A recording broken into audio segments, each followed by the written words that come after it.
Good morning, beautiful soul. I want to welcome you to this day, sending you sunshine and lots of love.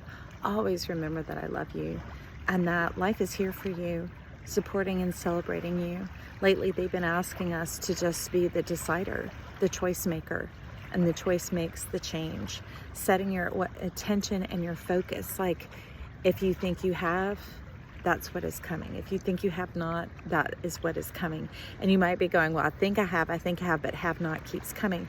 Well, there's this reverberating effect of like, I'm eating from the garden of seed I sowed a couple of months ago. So it's not that it'll take a couple of months. It can come about very quickly, because quickly there are things that are going to start making their way in, but it would be easier to put on a scale and start to see which one outweighs the other. That is not how we make the grander choice. The grander choice isn't something like saying which one heaps up the most, that's the winner, like accruing points on a scoreboard. It's more the tiny details, the tiny decisions, the little things that start to accumulate over time. So what you begin to recognize and what you continue to recognize and focus on, and the rest will fade away. Because where we put our attention is where things grow. That's where the sun shines. It's like the sun shines out of the front of our face and the moon out the back, okay? So you want to be able to put your creation power into what matters to you most. And don't obsess. Trust me, they were talking to me about like that being kind of like an addiction of really honing in and zoning in on the thing that is bothering or disturbing you the most. And they're like, well, that's coming from an energy of disturbance.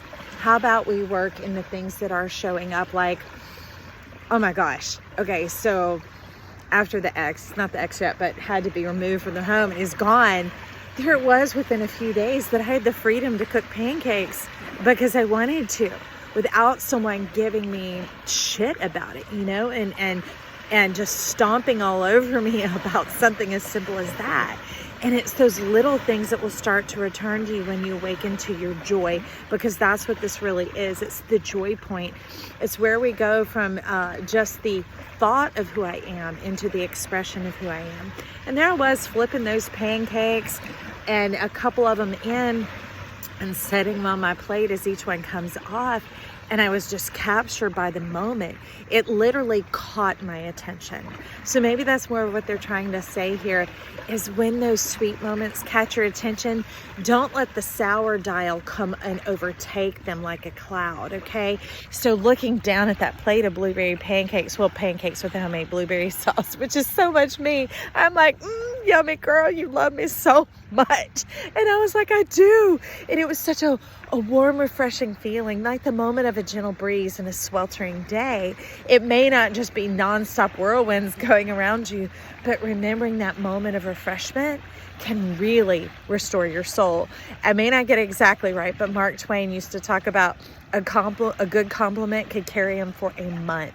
It's those moments, friend, and that's what begins to stoke the fire and encourage the furnace of your passion and your love, your creation source, to waken up. I hope you know that. And I hope this takes root and seed in your soul, in your own language and your own spirit and in your own color, friend. But know here, maybe that's why my color is clear, so that it transpires through everything. Anyways, know I love you. Thanks for being part of this crayon box at Joy of the World. Talk soon.